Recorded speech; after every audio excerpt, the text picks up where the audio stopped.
BRP থেকে শুরু করে, আশা থেকে শুরু করে, আইসিডিএস থেকে শুরু করে, সিভিল পুলিশ থেকে শুরু করে সবাইকেই আমরা সাহায্য করেছি।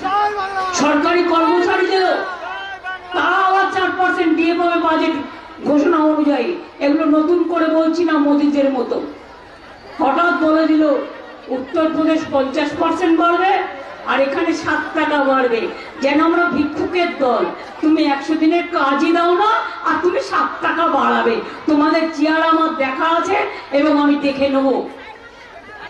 মনে রাখবেন, আমরা কথা দিলে কথা রাখি। বলেছিলাম ইলেকশনের আগে লক্ষ্মীর ভান্ডার করবো, করে দিয়েছি। বলেছিলাম ইলেকশনের আগে বিনা পয়সা ইলেকশন দেবো, করে দিয়েছি।